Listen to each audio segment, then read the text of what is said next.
حضرت ابو ہریرہ رضی اللہ تعالیٰ عنہ سے روایت ہے، رسول اللہ صلی اللہ علیہ وسلم نے فرمایا، جو شخص اللہ کی راہ میں محاذ جنگ پر جہاد کے لیے تیار ہونے کی حالت میں فوت ہوا تو وہ جو نیک عمل کرتا تھا اللہ اس کے لیے اس عمل کا ثواب جاری فرما دیتا ہے اور اس کا رزق جاری فرما دیتا ہے۔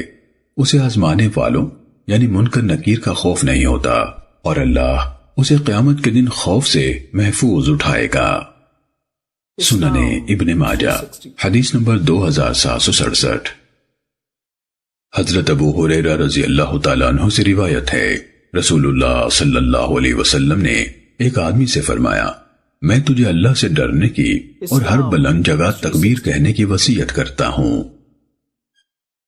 سننے ابن ماجہ حدیث نمبر 2771۔ حضرت انس بن مالک رضی اللہ تعالیٰ عنہ سے روایت ہے کہ رسول اللہ صلی اللہ علیہ وسلم کا ذکر ہوا تو انس رضی اللہ تعالیٰ عنہ نے فرمایا، رسول اللہ صلی اللہ علیہ وسلم سب لوگوں سے زیادہ حسین، سب سے زیادہ سخی اور سب سے زیادہ بہادر تھے۔ ایک رات مدینے والوں کو دشمن کے حملے کا خطرہ محسوس ہوا، چنانچہ وہ لوگ آواز کی طرف گئے تو راستے میں انہیں رسول اللہ صلی اللہ علیہ وسلم ملے۔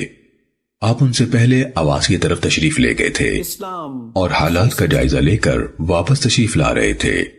آپ حضرت ابو طلحہ رضی اللہ تعالیٰ عنہ کے گھوڑے کی ننگی پیٹھ پر سوار تھے جس پر کاٹھی نہیں تھی۔ رسول اللہ صلی اللہ علیہ وسلم کے گلے میں تلوار لٹک رہی تھی اور آپ فرما رہے تھے، لوگو مت گھبراؤ۔ آپ انہیں واپس جانے کو کہہ رہے تھے، پھر گھوڑے کے بارے میں فرمایا، ہم نے اسے سمندر کی طرح سبک رفتار پایا، یا فرمایا یہ تو سمندر ہے۔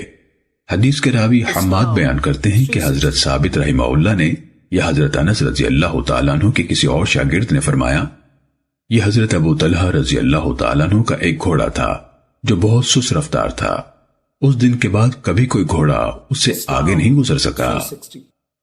سننے ابن ماجہ حدیث نمبر 2772۔